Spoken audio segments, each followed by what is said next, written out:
तो नमस्ते, आत्मबंधन सभी को। आज हम भगवत गीता का 36वां चैप्टर 2 36वां श्लोक करेंगे। तो ये सभी कुछ एक ही 30 से 38 तक एक किस्म के श्लोक हैं और हमको पद्मा मैम बताएंगी। मैं इसको उच्चारण के लिए मैं पहले चला देती हूँ। वाच्यवादांश्च बहून् वदिष्यन्ति तवाहिताः निन्दन्तस्तव सामर्थ्यम् ततो दुःखतरं नु किम्। सभी को आत्मवंदन। भगवत गीता द्वितीय अध्याय श्लोक का 36 के 6 हम पढ़ेंगे, आज जानेंगे। तो स्टार्ट करते हैं। ओम श्रीमद् भगवत गीता श्लोक पारायण। ओम श्री कृष्णं सद्गुरुवे नमः। ओम श्री कृष्णं शरणं मम। ओम कृष्णं परब्रह्मणे नमः। कृष्णं वंदे जगद्गुरु। अथ द्वितीय अध्याय सांख्य योग श्लोक 36। अवाच्य बादांस बहून् वदिष्यन्ति तवाहिताः निन्दन्ति स्तव सामर्थ्यं ततो दुःखतरं नु किम्। श्री कृष्णार्पणम्। अभी इस श्लोक का हर एक शब्द का हम पहले अर्थ जान लेंगे, इसके बाद श्लोका का अर्थ। तो अवाच्य पहला शब्द जो है वो अवाच्य बादांस। अवाच्य प्लस बादान प्लस च है उसका संधि। अवाच्य का अर्थ है कटु शब्द और बादांस अवाच्य बादांश का अर्थ है कटु शब्द प्रयोग करना। बहुन बहुन का अर्थ अनेक लोग। वदिष्यन्ति कहेंगे, तब तुम्हारे। अहिताः यहाँ पर तबाहिताः है, वो होगा तब प्लस अहिताः। अहिताः का अर्थ है शत्रु, जो आपके हित के बारे में नहीं सोचते हैं। निंदंत स्तब, ये है निंदंतः प्लस तब। निंदंत का अर्थ निंदा करेंगे, तब तुम्हारा सामर्थ्य, आपके शक्ति के बारे में, आपकी सामर्थ्यता के बारे में। ततः उससे भी ज्यादा। दुःखतरम दुखदाई। नु अवश्य रूप से। किम और क्या है क्या। तो यहाँ पर कृष्ण परमात्मा अर्जुन को इस श्लोका में कह रहे हैं, हे अर्जुन, तुम्हारे शत्रु तुम्हारे निंदा करेंगे, तुम्हें कटु शब्द कहेंगे, तुम्हारा मान मर्यादा के विरुद्ध बात करेंगे, तुम्हारा सामर्थ्यता का उपहास उड़ाएंगे। इससे इससे पीड़ादायक, कष्टदायक आपके जिंदगी में और कुछ है क्या। यह है इस श्लोका का अर्थ। अभी इस श्लोका का थोड़ा सा हम भावार्थ देखते हैं कि इस श्लोका में क्या कहना चाहते हैं कृष्ण परमात्मा अर्जुन को। तो इस श्लोका में कृष्ण परमात्मा कह रहे हैं कि मैडम मेरी वॉइस क्लियर है ना? Hello hello. जी क्लियर है मैम। ना? हाँ, जी थैंक यू मैम। तो कृष्ण परमात्मा इस श्लोका में अर्जुन को कह रहे हैं कि अगर अवाच्य बोले हैं ना, मतलब कटु शब्द, शत्रु के मुख से, कोई भी शत्रु के मुख से कटु शब्द सुनना कितना दुखदाई है। ये 100% सत्य बात है। हमारा समय ठीक नहीं है, भाग्य के विधान से, भाग्य की नियति के हिसाब से अगर आपके जीवन में कोई भी अनुकूल प्रतिकूल परिस्थितियां, ऐसे परिस्थितियां आती हैं जब जब आपके जीवन में जो कुछ था सब खो गया है, आपका सम्मान, मान सम्मान, यश, कीर्ति, पैसा, धन सब खो गया है। उस समय आपको जो लोग आपके आगे पीछे आपका प्रशंसा करते थे, आपकी वाहवाही करते थे, आपका यश का गान करते थे, वही लोग तब आपको निंदा करेंगे, वही लोग आपको छोड़ के चले जाएंगे। ये सत्य है। वैसे ही अर्जुन जो है, जो वो एक महावीर है, महावीर, इतना बड़ा महारथी है, ये सब जानते हैं। अर्जुन के नाम से ही हर कोई डरता है युद्ध में। केवल अर्जुन, एक अर्जुन होने से युद्ध का जय हो जाएगा, इतना निश्चित है अर्जुन के ऊपर।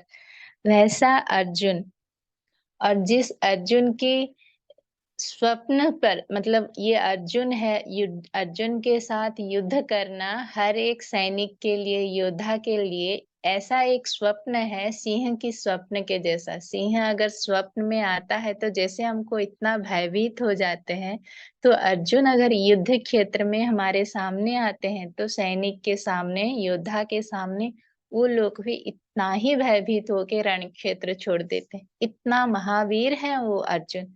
अगर वैसे अर्जुन अभी मोहग्रस्त होके युद्ध छोड़ देते हैं, तब वो शत्रु, जो लोग अर्जुन के इतने यश करते थे, इतना सम्मान करते थे, महावीर बोल के बोलते थे, वो लोग अभी क्या कहेंगे अर्जुन को? उनको हर कोई कापुरुष कहेंगे। उसका कारण कोई नहीं जानने की चाहेंगे कि विश्लेषण करेंगे कि अर्जुन क्यों युद्ध छोड़ दिया। सिर्फ यही कहेंगे कि अर्जुन छोड़ दिए, कापुरुष है, युद्ध करने की सामर्थ्य अर्जुन में नहीं है। तो कृष्ण परमात्मा अर्जुन को कह रहे हैं कि इससे अच्छा कि तुम शत्रुओं के मुख से इतना अपमान सहो, कटु शब्द सुनो, इससे अच्छा है कि तुम युद्ध करो। कृष्ण परमात्मा इतनी बार अर्जुन को क्यों युद्ध करने के लिए कह रहे हैं? बार बार युद्ध करने के लिए क्यों कह रहे हैं अर्जुन को? देखिए, एक तो पहली बात, अर्जुन संपूर्ण रूप से कृष्ण परमात्मा के चरणों में खुद को समर्पण कर दिए हैं। एक श्लोका में हम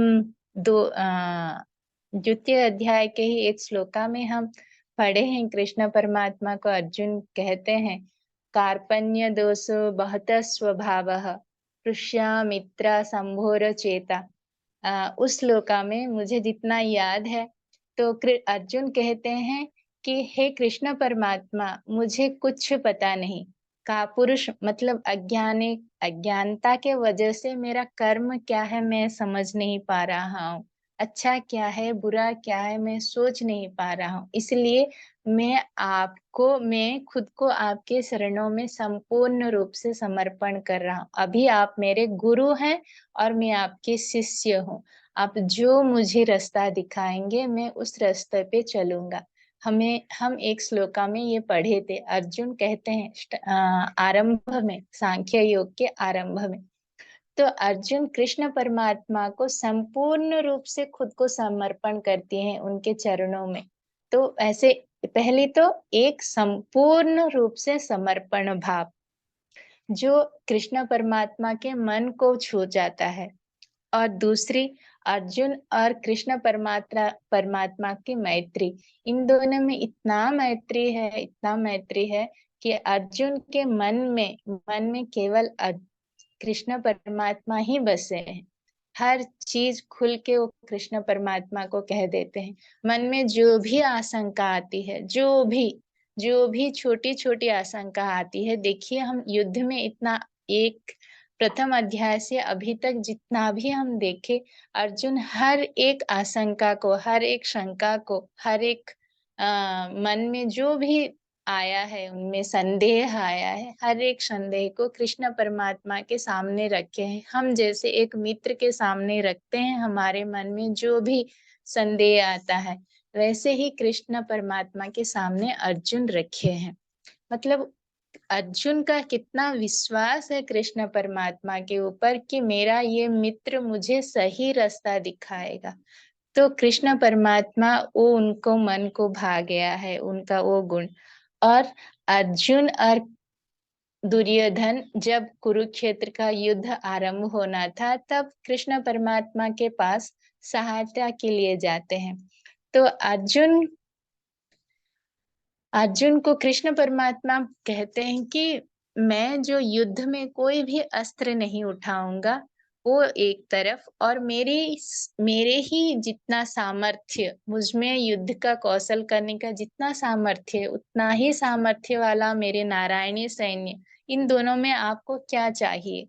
तो अर्जुन कहते हैं कृष्ण परमात्मा, सिर्फ मुझे आप ही चाहिए, आपके बिना मुझे और कुछ नहीं चाहिए। आप भले ही युद्ध में अस्त्र ना उठाओ, सिर्फ आपका साथ होने से मुझे काफी है, मैं ये युद्ध लड़ लूंगा। आपका साथ ही मेरे जीवन में काफी है इस युद्ध के लिए।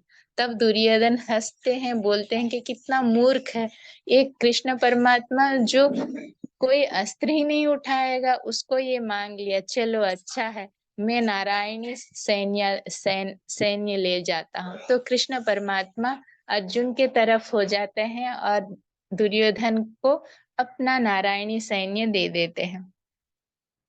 तो हम भी अगर अपनी जिंदगी में अर्जुन की तरह उस कृष्ण परमात्मा के चरणों में खुद को समर्पण कर लें, संपूर्ण समर्पण भाव, मन में कोई आशंका नहीं, अर्जुन के जैसा कोई भी संदेह नहीं कि ये मेरे भगवान हैं, ये मेरे मित्र हैं, मुझे सही दिशा दिखाएंगे। तो वो कृष्ण परमात्मा हमें क्या सही दिशा नहीं दिखाएंगे? अर्जुन जैसे बोले कि भगवान मुझे कुछ नहीं चाहिए, आप ही चाहिए, आपका साथ चाहिए। अगर हम भी वैसा ही भगवान को प्रार्थना करते हैं कि भगवान आप ही हमें चाहिए, आपका आशीर्वाद ही हमें चाहिए, अनुग्रह ही आपके चाहिए, तो हमें वो भगवान के हमारे जिंदगी में हर एक सुख भरने ही देंगे। वही भगवान हमारे जिंदगी का हर एक सुख बन के हमारी हर एक समस्या दूर नहीं करेंगे। इसीलिए हमें भी अर्जुन के तरह कृष्ण परमात्मा को यही प्रार्थना करना चाहिए कि हे प्रभु, आपका साथ हमारे साथ हमेशा रहे। ये है मैम इस श्लोका का भावार्थ। धन्यवाद। जी मैम, जी मैम, बहुत बढ़िया। तो हम दूसरा श्लोक कर ले, फिर जो हाँ, दूसरा श्लोक कर लेते हैं। मैं थर्ड श्लोक 38 श्लोक का भी होगा तो मैं करूंगी, आज सोच तो रखी हूँ। 37 श्लोक का मैं पढ़ लूं, फिर आप पढ़ लीजिएगा। हाँ, पढ़िए। सर, हाँ ठीक है। श्लोका 37।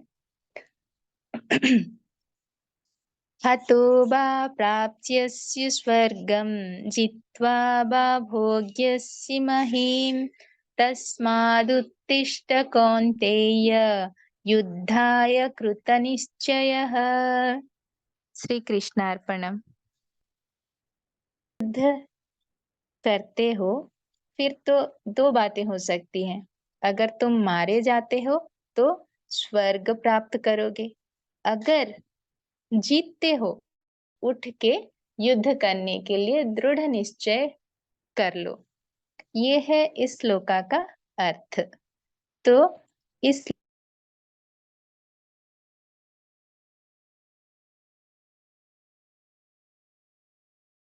हैं कृष्ण परमात्मा।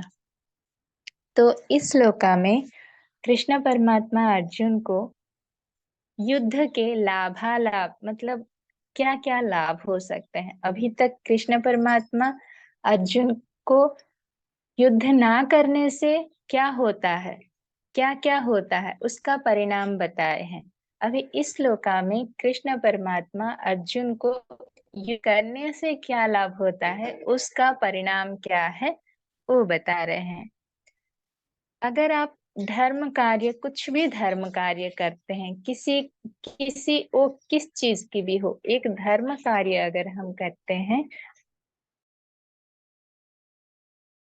पुण्य फल है वो आप यह लोक में और परलोक में, दोनों लोक में अनुभव करेंगे, प्राप्त करेंगे। ठीक है।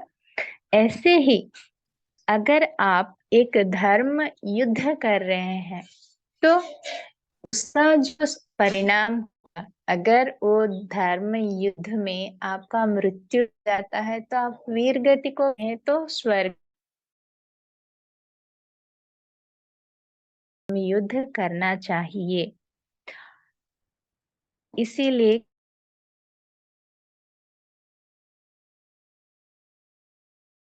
उठो, उठ के इस धर्म युद्ध को करने की दृढ़ निश्चय करो। तो ये सिर्फ अर्जुन को कृष्ण परमात्मा बाह्य युद्ध करने के लिए प्रेरणा दे रहे हैं, बाह्य युद्ध के लिए। लेकिन अगर इस श्लोका का हम अंतःमरण करते हैं तो बाह्य युद्ध तो बाहर चलता है, लेकिन हमारे मन में भी एक अंतः युद्ध हमेशा चलता ही रहता है। इस मायावी संसार के साथ हमारा जो एक साधारण मनुष्य, एक साधक का एक युद्ध हमेशा चलता है। तो हमें भी एक योद्धा के तरफ, एक साधक को एक योद्धा के तरफ ही, जैसा ही इस मायावी संसार के साथ युद्ध हमेशा करना चाहिए, मायावी संसार से बाहर आने के लिए, उसे परास्त करने के लिए। अगर हम उसे संपूर्ण रूप से परास्त कर लेते हैं तो हमें मोक्ष प्राप्त हो जाती है। अगर हम संपूर्ण रूप से परास्त भी नहीं कर पाए तभी कोई बात नहीं, हमारे मौत के बाद, हमारे मृत्यु के बाद हमें उत्तम लोक तो प्राप्त होगी। तो इसीलिए हमें ये दोनों भी श्रेयस्कर है। मोक्ष मिलता है तो बहुत अच्छा है, नहीं तो हमें उत्तम लोक में जाने की अवसर मिलता है। दोनों श्रेयस्कर है। इसीलिए हमें हमेशा ये कोशिश करना चाहिए कि हम इस युद्ध को करें, धर्म युद्ध को हमेशा करें। यहाँ पर कृष्ण परमात्मा और एक शब्द बोल रहे हैं, कृत निश्चय। कृत निश्चय मतलब दृढ़ निश्चय करके खड़े हो जा। कृत निश्चय मतलब दृढ़ निश्चय।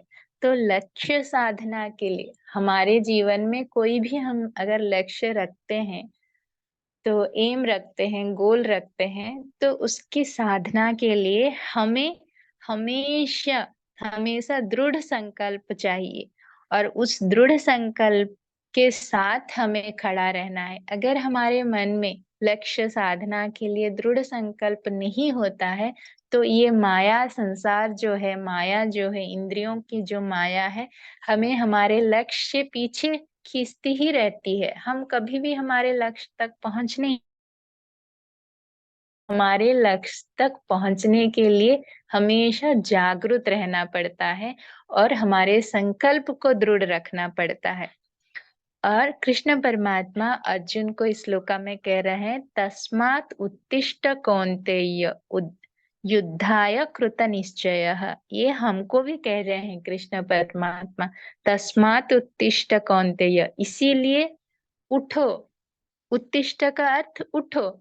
कहाँ से उठो? जो युद्ध के रथ में बैठे हैं, उस बैठे हुए अर्जुन को खड़े होने के लिए नहीं कह रहे, वो भौतिक रूप से कह रहे हैं कि हाँ अभी खड़े हो जाओ, लेकिन वो हमें उसका और एक मतलब क्या है कि आपका जो हम सब जो साधारण मनुष्य जो हैं, हम सब इस माया से घिरे हैं और हमारे इंद्रियों के अधीन में हुए हैं। वहां से उठो, उससे जागो, उस मोह से जागो और खुद के लक्ष्य के तरफ दृढ़ निश्चय हो के अपना युद्ध, धर्म युद्ध करो। ये है उस शब्द का अर्थ। और ये जो श्लोका है, अर्जुन इस श्लोका में कृष्ण परमात्मा अर्जुन को बहुत धैर्य दे रहे हैं, क्योंकि अर्जुन निरुत्साह हो गए हैं, युद्ध नहीं करेंगे, अपना धैर्य एकदम से खो दिए हैं। तो कृष्ण परमात्मा अर्जुन में फिर से पुनः धैर्य को प्रतिष्ठा कर रहे हैं। तो इस संसार में हम जब साधारण लोग साधारण साधना करते वक्त हम जैसे लोग जो रहते हैं दुखों से घिरे रह जाते हैं और छोटी छोटी खुशी के लिए तड़पते रहते हैं और हमारा जो साधना रहती है वो बीच में ही अटक जाती है। हम बीच बीच में जो दुखों की माया से दुखों से घिर के हमारे साधना को बंद कर देते हैं, निरुत्साह हो जाते हैं, अधैर्य हो जाते हैं। तब ये श्लोक का कृष्ण परमात्मा का अर्जुन को बोध किया हुआ ये श्लोक का एक उत्साह का स्रोत होगा, एक धैर्य का स्रोत होगा। ये केवल अर्जुन को केवल धैर्य नहीं देगा, जो भी इस श्लोका को याद करेगा हर किसी को ये श्लोका तब धैर्य देगा कि नहीं, मुझे मेरे लक्ष्य साधना करना है, क्योंकि हमें मेरे लक्ष्य साधना करने पर ही मुझे जय मिले या पराजय मिले दोनों ही सहस्कर है मुझे, लेकिन मेरा लक्ष्य साधना करना है। ये जो धैर्य है इस श्लोका में देता है हमें सबको। हर एक साधक के लिए एक ये मंत्र है, प्राण मंत्र है। ये श्लोका हमको बहुत धैर्य देगा आगे बढ़ने के लिए। ये है मैम इस श्लोका का भावार्थ। जी मैम। कृष्णार्पणम। और एक जी टाइम है तो हम और एक श्लोका करेंगे, नहीं तो वो थोड़ा बड़ा है। मैम, आप कीजिए ना, क्योंकि अभी 6 नहीं बजा है तो बड़ा भी हाँ होगा। ठीक है। जी मैम। हाँ ठीक है, मैं उस श्लोका भी कर लेती हूँ तो 3 श्लोकास कंप्लीट हो जाएंगे हमारे। हाँ, वो जो 38 आपने शुरू में बताया था ना कि वो एक किस्म के हैं, तो हाँ हाँ, वो धर्माष्टकम बोलते हाँ हैं। हाँ 31 से 38 तक धर्माष्टकम, इसके बाद कर्म ज्ञान के बारे में आ जाएगा। जी मैम। तो हम आप 38 श्लोक का एक बार प्ले कर देंगे, फिर मैं पढ़ूंगी।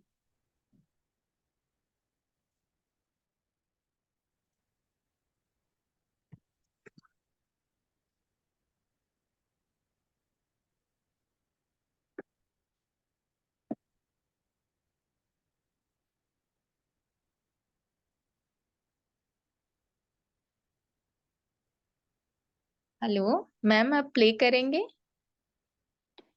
कि मैं अच्छा, पढ़ लूं? आवाज नहीं आ रही है क्या? मैंने ना 1 मिनट मैंने ना शेयर साउंड करके नहीं किया है। 1 मिनट। अच्छा। हाँ। सुख दुःखे समे कृत्वा लाभालाभौ जयाजयौ ततो युद्धाय युज्यस्व नैवं पापमवाप्स्यसि।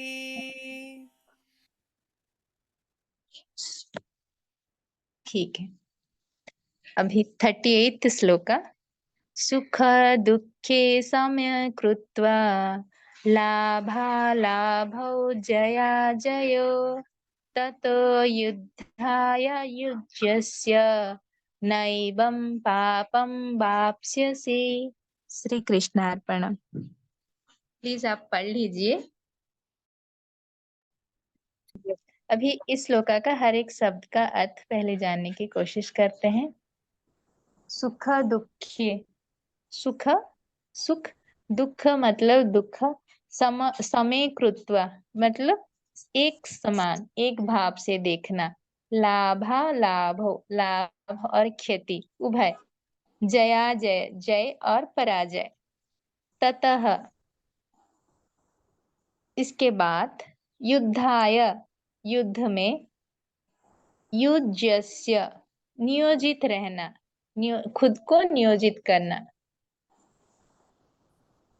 न मतलब के कभी नहीं, ये नैवम है, न प्लस एवं, एवं ऐसे, पापम प्लस अवाप्स्यसि, पापम पाप, अवाप्स्यसि प्राप्त होता है। तो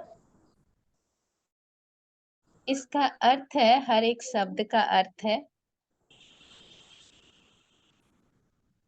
इस श्लोका का अर्थ।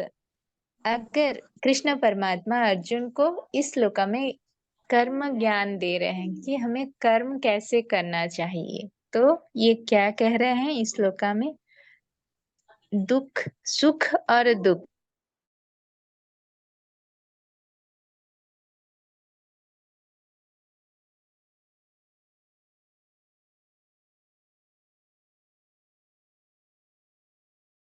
कर्तव्य करो, उसमें है। हे अर्जुन, आपको पाप नहीं लगेगा अगर आप कोई भी कार्य ऐसे करते हो तो अभी इस श्लोका का हम अर्थ थोड़ा जानने की कोशिश करते हैं। तो कृष्ण परमात्मा इस श्लोका में अर्जुन को क्या कहना चाहते हैं? पहले अभी तक कृष्ण परमात्मा अर्जुन को मौलिक स्तर पे उत्साह उत्साह देने के लिए बहुत सारी चीजें बोली, बहुत सारे बातें बताई और कहा। हर एक श्लोका में हम सुने, जाने की कोशिश भी की। अभी कृष्ण परमात्मा अर्जुन को कर्म ज्ञान के बारे में अर्जुन को बता रहे हैं कि कोई भी काम कैसे किया जाने से हम उस कर्म का फल जो है उसको हमें नहीं लगेगा। तो अर्जुन इसलिए युद्ध नहीं करना चाहते हैं ना, कि अगर मैं मेरे शत्रु जो हैं उनको मार देता हूँ, अहिंसा जो है अहिंसा करता हूँ तो उसका पाप मुझे लगेगा। लेकिन कृष्ण परमात्मा उनका जो वो भय है उस भय को दूर करने के लिए कर्म ज्ञान के बारे में उन्हें बता रहे हैं। अर्जुन को कह रहे हैं कि अगर तुम कोई भी कर्म करो, कोई भी कर्म करो, उस कर्म का फल जो है, उस कर्म का फल के साथ तुम खुद को अगर जुड़ते नहीं हो और उस कर्म करते हो, तब उसका कर्म फल जो है तुम्हें छुएगा भी नहीं। तुम उस कर्म के फल से मुक्त रहोगे। तो हम अगर स्वार्थ में प्रेरित होके, खुद के स्वार्थ में प्रेरित होके कोई भी कर्म करते हैं, तब उसका फल हमें भुगतना पड़ता है। तो हमारे एक पुराण में भी लिखा है, पुण्येन्यो पुण्यलोकम नयति पापेन पापम भाव्यम मनुष्य लोकम।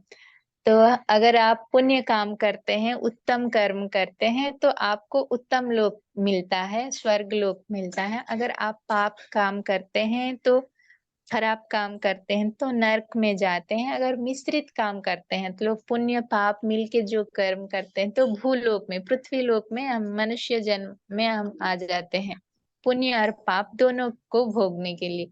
हम पुण्य और पाप के एक मिश्रण है। हर एक मनुष्य पुण्य भी किया है, पाप, केवल पुण्यात्मा और केवल पापात्मा नहीं है यहाँ पर। हर कोई अगर मनुष्य जन्म में है तो वो पुण्य और पाप का एक मिश्रण ही है। तो हम जो भी कर्म करते हैं वो कर्म जो है कभी भी फल से मुक्त नहीं होता है, वो हमेशा एक बंधन है। आप अच्छा कर्म भी करें वो एक बंधन है, खराब काम भी करे वो भी एक बंधन है। तो दोनों का जो फल है आपको भुगतने के लिए भौतिक शरीर में आना ही पड़ेगा। अच्छा काम करे तो उसका फल भुगतेंगे, अच्छी सी जीवन जिएंगे। खराब काम करते हैं, कोई भी खराब काम हुआ है हमसे कभी अज्ञानता के वजह से, तो उसका भी भुगतना पड़ेगा इस भौतिक शरीर में। उस दोनों को बैलेंस करना है हमें पृथ्वी पे आके। तो इन दोनों से, अगर हम इन दोनों चीजों से हमें कैसे बाहर आना है, अच्छा और बुरा, यह जन्म चक्र से कैसे बाहर आना है, तो कृष्ण परमात्मा अर्जुन को ये ज्ञान इस श्लोका में दे रहे हैं। आप कोई भी काम अगर निस्वार्थ भाव में करते हो, स्वार्थ को त्याग करके करते हो, तब आप जो कर्म है,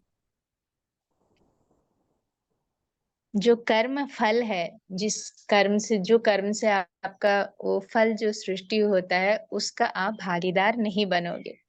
जैसे कि हम छोटा सा उदाहरण लेंगे, हत्या करना पाप है। अगर कोई भी इंसान, हम साधारण व्यक्ति किसी को हम मार देते हैं, हत्या करते हैं, तो हमें जेल हो जाएगी। ये हमारा नियम है हर देश में। हमारे जितने भी महा भूखंड है, हर देश में ये नियम बनाया गया है। हत्या करना पाप है तो हमें जेल हो जाएगा। लेकिन पुलिस जब एक हत्या करता है, एक डकायत या चोर को मारता है, ठीक है, और एक योद्धा अगर सैनिक बॉर्डर में युद्ध करते हुए एक दूसरे आर्मी को, वो उसके लिए शत्रु है, लेकिन वो तो उसके लिए शत्रु नहीं है, वो देश के लिए, ठीक है। तो योद्धा जब मरते हैं, एक योद्धा दूसरे योद्धा को जब मार देते हैं, तो इस योद्धा को उसके वीरत्व के लिए पुरस्कार दिया जाता है, सम्मानित किया जाता है। देश देश उसको सम्मान करता है। क्यों? वो लोग निस्वार्थ भाव में करते हैं, उनका कोई स्वार्थ नहीं है दूसरों के मारने में, उनको मारने में वो देश की भलाई, लोगों की अच्छाई के लिए, धर्म के लिए, दूसरों के हित के लिए। हम भी कोई अगर काम कर रहे, हमारा स्वार्थ, निजी स्वार्थ ना रह के, निजी स्वार्थ को त्याग करके कोई भी अगर कर्म करते हैं तो उसका पाप हमें कभी भी नहीं लगेगा। जैसे यहाँ पर किसी पुलिस को कोई दंड देता है, कोई योद्धा को, एक आर्मी सैनिक को कोई तो मारने के लिए कोई दंड नहीं मिलता। ऐसे ही अगर हम भी हमारे कर्म को ऐसे ही करते हैं तो हमें भी कोई भगवान की तरफ से कोई दंड नहीं मिलता है। तो कृष्ण परमात्मा हम सभी को ये कह रहे हैं कि हम साधारण व्यक्तियों को ये कह रहे हैं कि हम जो भी काम करें हमको निस्वार्थ भाव से करना है, और कोई भी कर्म से उसका फल निरासक्त, मतलब कोई भी आशा रखे बिना कर्म करना है। इस फल का आस, ये मुझे ये मिलेगा, ये कर्म करने से, मैं ये कर्म करने से ये प्राप्त होगा, ये ऐसे कुछ भी नहीं। केवल मुझे एक कर्म आया है, ये कर्म मुझे करना है, उसका फल छोड़ दीजिए। और कर्म का फल सुख हो, दुख हो, जय हो, पराजय हो, लाभ हो, क्षति हो, ये कर्म करने से कुछ भी आउटकम हो सकता है, बाहर कुछ भी परिणाम मिल सकता है। तो हर एक परिणाम को हमें स्वीकार करने की स्थिति में रहना है, समभाव में देखना है। उसका कर्म का फल जो भी है उसको हमें समभाव में देखना है। तब हम क्या करेंगे, कोई भी कर्म हमें छुएगा नहीं और हम कर्म बंधन से मुक्त हो जाएंगे। ये ज्ञान कृष्ण परमात्मा अर्जुन को दे रहे हैं और हम सभी को भी। और कृष्ण परमात्मा और एक चीज भी कह रहे हैं, हमें ऐसे इस भौतिक दुनिया में कैसे रहना है, एक पद्म का पत्र जैसे रहता है, पद्म पत्र के ऊपर जल रहता है फिर भी उसको छूता नहीं, ऐसे ही हमें भी इस भौतिक संसार में रहना है, माया में रहना है, माया के संसार में रहना है, लेकिन उन मायाओं को से खुद को दूर रखना है। पद्म पत्र के जैसे खुद को छूना नहीं है, उसी के साथ रहना है, लेकिन खुद को लगाना नहीं है। तब हम कर्म से मुक्त रहेंगे, निस्वार्थ काम कर पाएंगे और निष्काम काम भी कर पाएंगे, कोई भी फल के आस बिना काम कर पाएंगे। अगर जब हम ऐसे काम करते हैं तब वो भगवान को समर्पण होता है, भगवान उस कर्म का फल लेते हैं। तो हमें भगवान जब उस कर्म का फल लेते हैं तो हमें कोई पाप ही लगने वाला नहीं है। तो हमें जो भी है, जी जी जी, 38 श्लोक आज कंप्लीट हो गया। हाँ, तो सभी को धन्यवाद। आपको बहुत धन्यवाद, बहुत अच्छा आप बताते हैं हमें। और ये सारी चीजें कि ये धर्माष्टमा है, ये मैं पहली बार सुन रही हूँ। तो मुझे तो हर चीज में मजा मजा मजा भी आता है और मतलब ज्ञान भी बढ़ता है। तो ये जो संभाव की चीज है ये हमें स्पिरिचुअल टैबलेट में या कोई भी जगह पे बताई जाती है। खैर मैं चुप रहूंगी, पर अगर कोई कुछ इन तीन के बारे में या कुछ और भी ऐड करना चाहे तो प्लीज ऐड कर सकता है।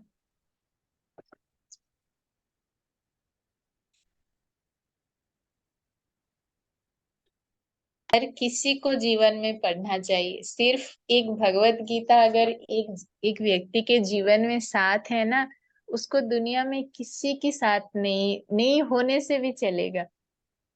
इतना ज्ञान है कृष्ण परमात्मा का, जो भगवत गीता का एक एक शब्द है वो ज्ञान का भंडार है मैडम, ज्ञान का भंडार है सच में। आज 36th श्लोका 37th श्लोका जब मैं पढ़ी, खुद को पढ़ रही थी, और 38th श्लोका मुझे इतना अच्छा लगा। कृष्ण परमात्मा का हर एक श्लोका कितना अच्छा बोले हैं कि अगर आप युद्ध में हार भी जाते हो, जीतते